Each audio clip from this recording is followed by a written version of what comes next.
I think for like the initial few years I was here, I remember I started to feel like a loss of identity. I'm not quite a Malaysian, but I'm also not quite a Singaporean. They told me that I shouldn't convert and say that I'm a betrayal to my country. Singapore is like a destination, like a choice that I want to build my future over here. Yeah, so I choose to be here.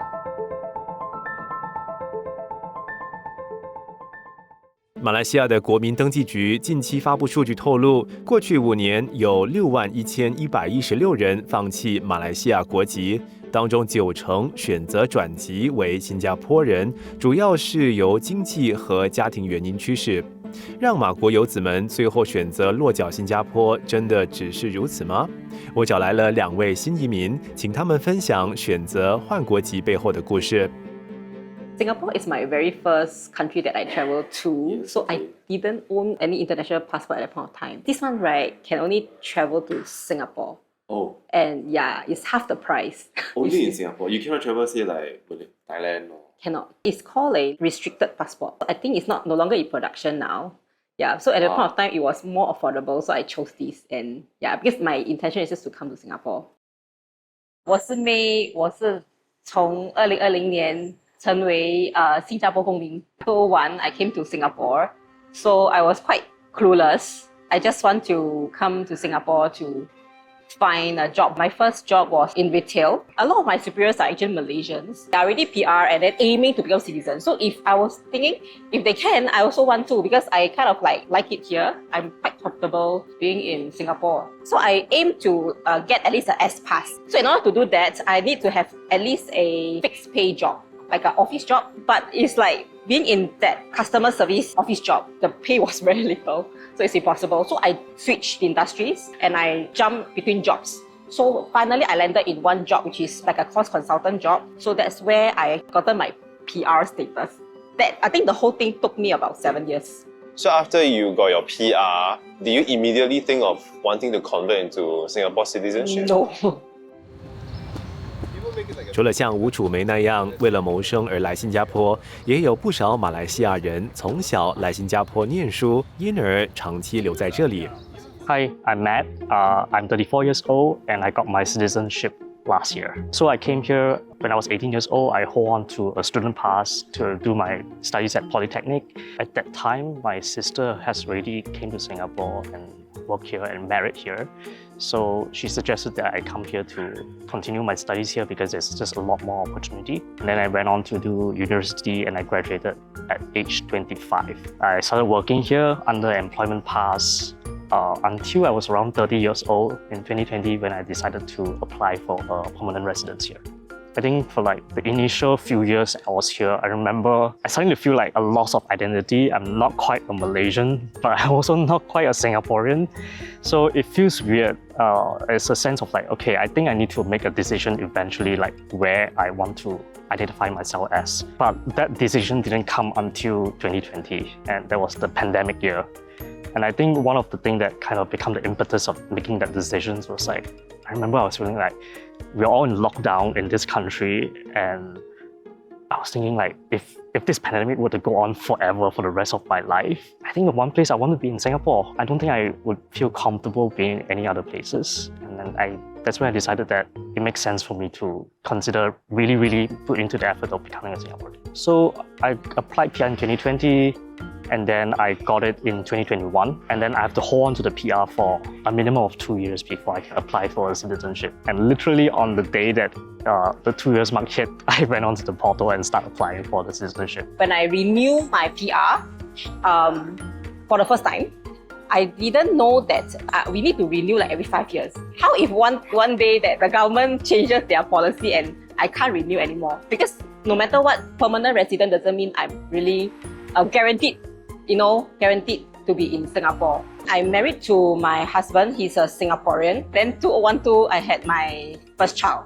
So I also do not have an intention to retire in Malaysia. So that's why I made the decision to change, to convert.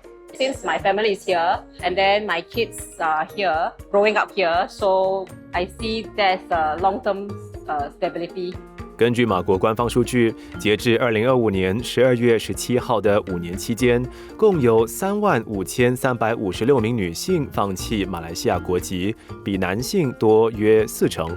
在所有放弃马来西亚国籍的人当中，移居新加坡的人占大约94%，其次是澳大利亚约2%，和文莱约1%，其他国家则占约3%。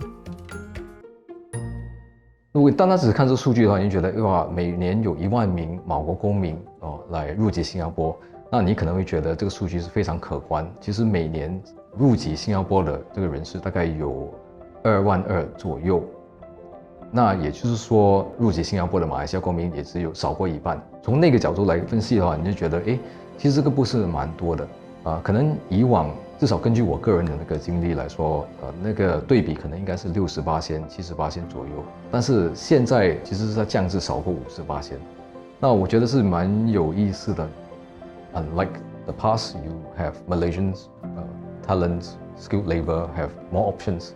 So they may not want to pick up Singapore citizenship, or they may want to remain as a permanent resident but not take up citizenship. So those are some of the factors that it's worth to find out a bit more, right, to understand what are some of the key drivers that shape the acceptance, the take-up rate of citizenship. So I think what allows Singapore to stand out is the fact that there is a recognition that we're not perfect. 新加坡所采取的那个做法，一向来就是如何的以一个非暴力的一个方式来讨论怎么样的去应对可能族群之间的一些有对峙的态度。那在这方面，新加坡跟其他国家来做相比较的话，能够给予这个外籍人士一个非常肯定的一种信心，让他们在新加坡建立他们的那个事业，建立他们的家庭。